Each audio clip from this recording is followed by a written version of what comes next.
por que que é tão difícil? Cara, eu vou falar, eu recebo muita mensagem de gente falando, né? Duda, com a minha esposa não dá. Duda, com meu marido não dá. Você não tá entendendo. O cara é burro demais, ele só faz coisa errada. Por que que é tão difícil, ou se é mesmo, né, difícil, ter finanças em ordem sendo casado, ou em casal, né, namorando, sei lá. Duda, essa palavra chama propósito. Propósito, boa. Eu acho que é a palavra que define eu e a Ju. Se a gente recebia 2.000, 2 dela, a gente vivia com 2, investia 2. Porque a gente tinha um propósito de não depender só daquele salário, né? Uhum. E a gente também tinha um propósito de não depender das outras pessoas. A gente ser independente. Para que você vai ter dinheiro? Para ter qualidade de vida, para ser independente. Quer viajar, você não fica, você me arruma uma carona? Ou você me dá uma carona? Sabe? Você quer ir para um lugar? Você me arruma o dinheiro? Então, ser independente também. Acho que esse é o propósito do casal. E ter propósito, você não pode ter plano B no relacionamento. É plano A. A gente vai dar certo, tem que dar certo.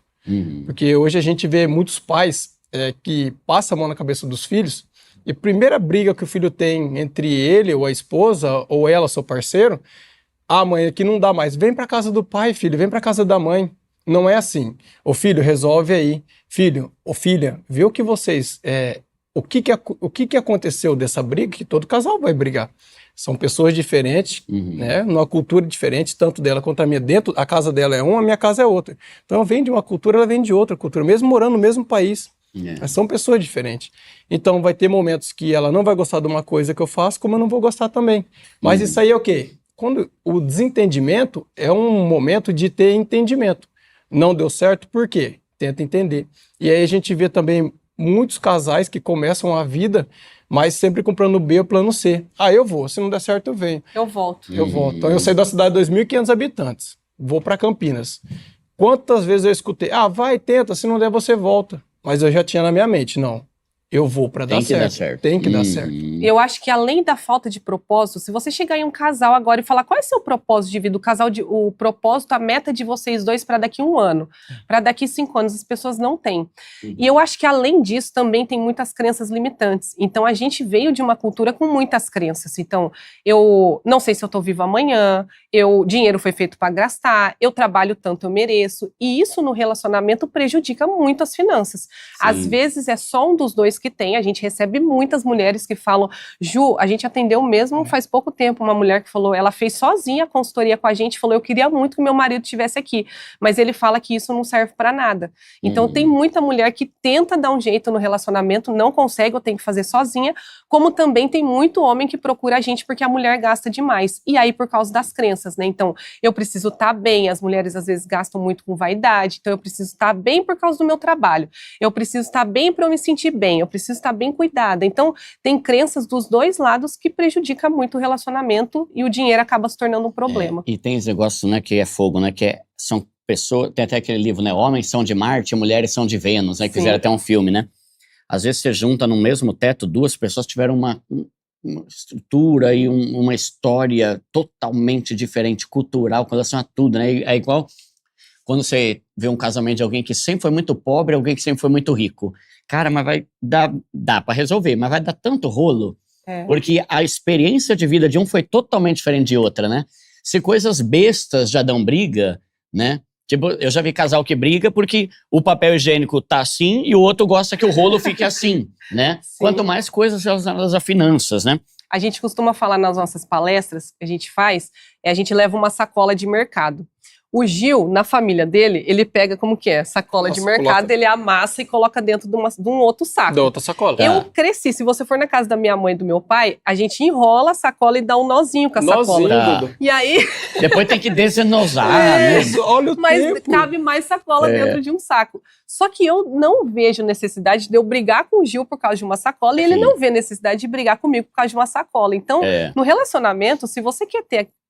O seu plano A é o único, você tem que também abrir mão de algumas coisas, né? Certas brigas que não vai levar a lugar nenhum. O que vai mudar uma sacola, né? Eu não lembro qual foi o casal que veio aqui para falar de casais, né? A gente tava falando, né? Quanto menos regra idiota você criar, mais leve vai ser o seu caso. Porque tem casal que quer criar 15 mil reais. Ah, isso aqui tem que deixar assim. Tá? Caramba, deixa de qualquer jeito, né, criatura? Exatamente, Então, a gente tem um vive povo que é assim. chato com isso, né? Sim. E aí é mais motivo pra brigar, né? Sim, a gente cresceu de maneira muito diferente. O Gil veio de uma família bem mais simples do que a minha, eu também não sou rica, né? Uhum. Mas a minha mãe, a gente é de classe média, e minha mãe, por ganhar um pouco melhor, por ser funcionária pública, ela conseguiu dar um suporte melhor. Tá. Então eu estudei em escola particular, a minha mãe pagou minha faculdade, então eu tive um pouco mais de privilégio. Uhum. Agora o Gil não, ele teve que trabalhar para pagar a faculdade, então a gente veio também de uma cultura diferente, mas é Muda, não né? querer criar regras por coisa que não vai mudar nada na vida dois, né? Ó, vocês falaram, eu vou anotando algumas coisas, né? Então, primeiro, o propósito, né? Pensar aonde o casal quer chegar daqui a 5 anos, como vocês falaram, né? Então, você aí que é casado ou que tá namorando, noivado, sei lá. Onde vocês querem chegar? Porque se você não sabe, é a mesma coisa que uma pessoa que não é solteira. Quem não sabe onde quer chegar vai ficar gastando com idiotice mesmo, porque não sabe onde quer chegar, não quer conquistar nada, né? E aí tem um problema também, vocês falaram aí, né, de construir juntos. Sabe uma coisa que eu acho que é meio problemática hoje? A forma com que os relacionamentos estão muito superficiais e descartáveis. Né? Então, antigamente, você casava até que a morte nos separe. Sim. Hoje em dia, briguei, vou divorciar. Tudo já se fala rapidamente de divórcio. Né? Então, às vezes, essa falta... Veja se você aí com o teu cônjuge, tua esposa, teu marido... É sério o negócio? Vocês querem daqui a 5, 10, 15, 20 anos estarem juntos? Então vocês têm que pensar em propósitos e objetivos de longo prazo para vocês, né? E a outra coisa que vocês falaram também é de a negócio do não depender dos outros, né? Que você vê, as duas coisas que a gente tá falando aqui são... Opa, celular tocando lá. É o despertador. As duas coisas que a gente tá falando aqui são válidas tanto para casal quanto para quem não é casal, né? Você tem que ter propósito na vida. E enquanto casal, você também tem que estabelecer propósitos na vida, e sonhos e metas, né? Por exemplo, ter uma casa própria. Isso. Pode ser uma meta. Viajar no final do ano, 2025, pode ser uma meta. Só que vocês saberem onde vocês querem chegar juntos, né?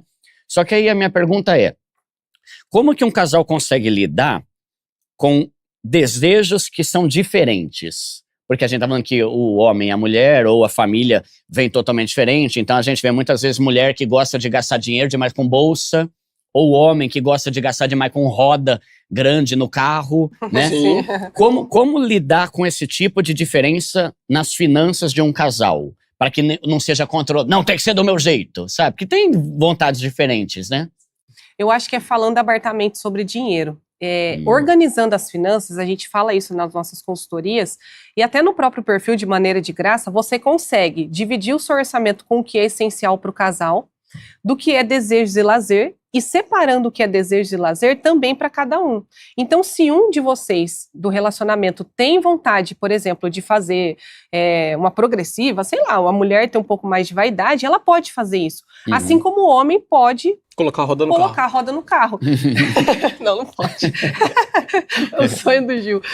Só que você tem que saber não prejudicar todo o orçamento do casal. Então é planejamento também. Tá, o que você quer fazer? Sei lá, colocar silicone, é 10 mil reais, você não vai fazer um financiamento, um empréstimo no banco. Comprometer todo o salário. Não, pega uma parte, uma reserva do que você tem e investe pensando nessa sua meta. Além da meta do casal também. Então, eu acho que a conversa é a base do relacionamento e tudo tem que ser discutido, inclusive as metas individuais. Outra coisa que muda, Duda, o conhecimento. Porque antes, eu era apaixonado pelo carro rodando no carro. Sim. Você falou uma coisa que, cara, eu vendo a cidade pequena, o que chama atenção? Saveiro com roda. Isso. Rebaixado. Era isso. Mas aí eu comecei a ver que o dinheiro trabalha. Aí eu penso, se eu colocar essa roda no carro, eu vou ter que... A cidade onde a gente mora, os buracos são perfeitos para você estragar a roda do carro. Vai viver mais agoniado que antes, Isso. né? E aí você vê que é um dinheiro que você deixa de colocar ele para trabalhar. Entendeu? Você pode comprar. Hoje, a gente chegou aos 35 anos com liberdade financeira, a gente não trabalha mais. Mas o que a gente fez lá atrás? Abriu mão dessa roda do carro, abriu mão, às vezes, de um lanche. Mas por quê? A gente tinha a meta do quê? De sempre investir. A gente não sabia o que era investimento, mas a gente sabia o que era poupar, né? Sim. Então, a gente vivia com 2 mil e guardava 2. 10 anos fazendo isso. E aí a gente descobriu o mundo do investimento em 2018. Sim. Começamos a investir e a gente viu que o dinheiro trabalha, que é os juros compostos. Eu acho que é isso aí que falta para muitos brasileiros entender o que é juros compostos. Vocês já não trabalham mais, vocês têm só o perfil hoje. Só o Vocês não perfil. precisam mais trabalhar como CLT. Não. Foi meio Maravilha, que hein? obrigado, mas foi uma bênção disfarçada, né? Igual a gente fala do livro Quem Pensa Enriquece. O Gil, ele parou de trabalhar quando o pai dele descobriu que estava com câncer, então ele decidiu, a empresa que ele estava fechou, mas ele decidiu não procurar outro emprego para ajudar o pai durante todo o tratamento. Durou mais de um ano, né? Mais de um ano. 2 E anos. eu fiquei durante sozinha, trabalhando em casa, só eu, trabalhando, só que na mesma época que o pai dele descobriu que estava com câncer, eu descobri que eu estava grávida. Então, nossa cabeça ficou desse tamanho. Caramba. E aí, o perfil ainda era muito pequeno. Eu lembro que a gente fazia vídeo para pedir ajuda para bater 10 mil. E a gente não batia. Os 8 mil durou uma eternidade no nosso perfil. E aí, o Davi, que é o nosso filho, nasceu. A gente aproveitou a licença maternidade para postar. E foi assim, crescia, mas não muito. E eu lembro que na semana que eu ia voltar da licença maternidade, a gente viajou pra praia com a minha família. E a gente conseguiu bater os 10 mil seguidores. No dia que eu voltei a trabalhar, eu fui com bomba de tirar leite, com computador, assim, um monte de coisa, uma mala de coisa. E o meu chefe me chamou e me demitiu. No mesmo dia? No mesmo dia, meu primeiro dia, quando eu voltei da licença maternidade.